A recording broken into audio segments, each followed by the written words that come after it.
Assalamualaikum and a very good day everyone. I am Muhammad Farhan Dasuki bin Suryano here to present our program proposal for Family Education Workshop titled as Discover Nature Together, a Visit to Lokawi Wildlife Park. This initiative, led by Tadika Minda Papar in collaboration with Unitar Early Childhood Education students, took place on Monday, June 30th, 2025 from 8 a.m. to 2 p.m. It brought together 30 preschool students, each accompanied by a parent or a guardian, plus 5 educators. And our goal was to transform the wildlife park into an interactive classroom to immerse preschoolers and families in real world learning about wildlife biology and conservation. Over the course of the day, participants engaged in guided animal feeding sessions, interactive Q&A, and reflective discussions, all carefully designed to deepen ecological understanding and strengthening bonds between school, family, and community. This will be further explained under program objectives. Now let's take a closer look at the financial plan. With a total budget of 2,780 ringgit, we allocated resources across five key areas, which are transportation, food and beverages, entrance fees for children and for adults, and last but not least, we also have for ID tax. So let's dive into the first one, which is transportation. For this one, we allocated 1,500 ringgit to charter a 40-seater bus.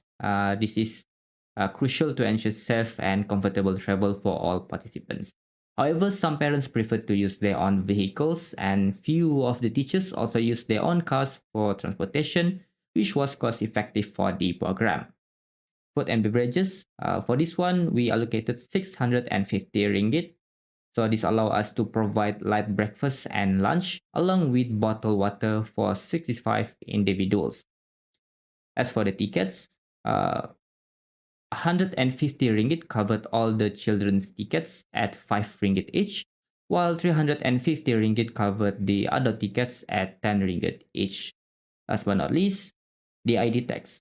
So this is crucial because these are custom tags that help us to keep track of everyone's whereabouts in the wildlife park throughout the day, which prevent any unwarranted situations. And as for the pricing shown for the transportation and for the entrance fees, those are gathered from their official websites, bus charter prices from Amazing Borneo Tours, and wildlife park fees from the Sabah Wildlife Department. The workshop was designed around three strategic objectives, the first one being to integrate wildlife observation and conservation teams into learning activities. So students will learn through observation, classification, and also critical thinking skills, which they can apply back in the classroom. The second one is to facilitate meaningful parent-child interactions through shared learning experiences. This is a structured hands-on activities that invite parents and children to discuss questions together, interpret animal behaviors, and connect those insights to environmental stewardship. These shared inquiries strengthen family bonds and model effective at-home learning strategies. Last but not least, to raise community awareness of local biodiversity and conservation's effort.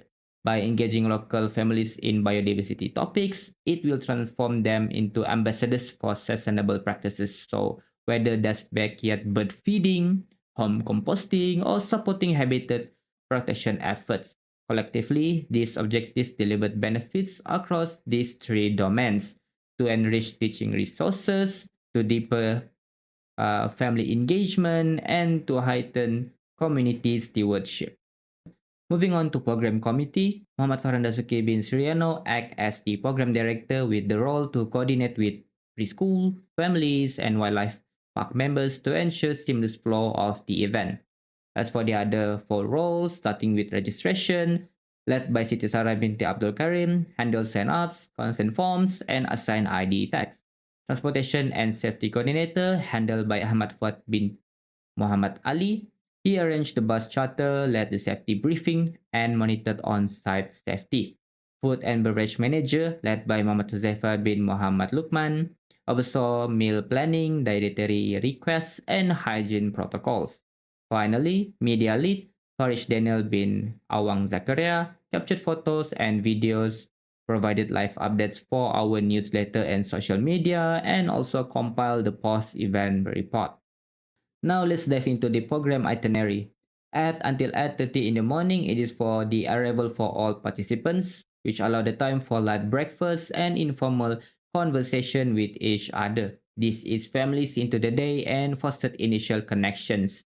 At 30 until 9 in the morning, it is for attendance check, ID tag distribution, and a comprehensive safety briefing covering wildlife park rules and emergency procedures. 10 until 10:30 in the morning, this will be a briefing by the wildlife park guide who introduced our conservation team and provided background on each station species. 10:30 in the morning until 12:30 in the afternoon, it is for the rotational feeding stations consists of orangutans, elephants, and birds. During this time, educators led interactive Q&A sessions which allow children to observe and compare feeding habits, classify species, and discuss about animal needs. 12:30 until 1, it is the time for recess and lunch break, which allow families to share morning discoveries and build peer connections. From 1 until 1:30, this will be the time to facilitate group discussion, prompting participants to reflect on human impacts to biodiversity, which require them to brainstorm small-scale conservation actions and plan how to apply these ideas at home and in school. At 30 until 2 will be the time for program wrap up. During this time, educators will do a final head count, distribution of takeaway worksheets for post-event learning, and take a commemorative group photo.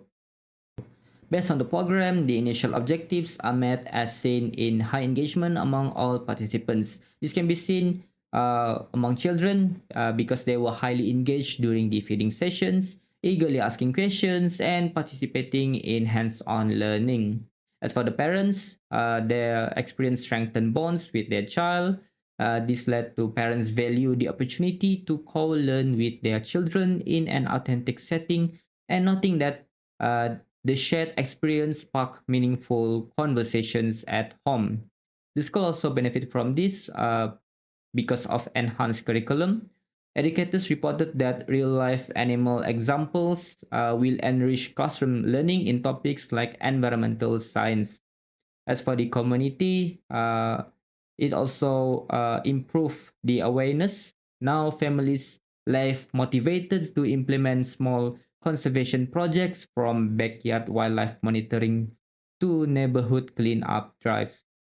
While our first iteration was a success, we identified key areas for refinement. The first one being time management. We noticed some station rotations ran over schedule.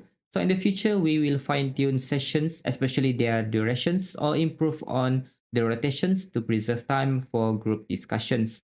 They are also concerned regarding accessibility and safety. This is especially true because a few participants, particularly children, they wanted to explore different areas in the park that was not in the itinerary. So I believe to circumvent this situation, we'll prepare maps in advance as a guide for parents and children. This will also manage the expectations of the program. This led to pre-event preparation, again, in correlation to accessibility and safety.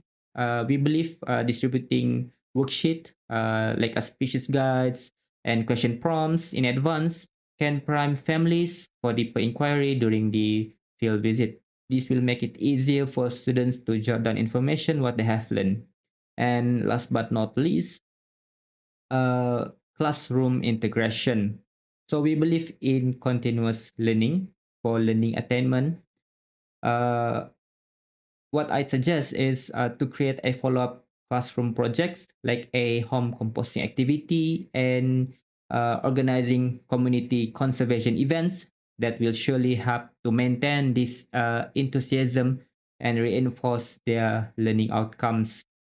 So by addressing these considerations, our future Discover Nature Together workshops or similar like this will be even more impactful, reinforcing in collaborative partnership among school, family, and community in order to raise the next generation with environmental concerns in mind and at heart.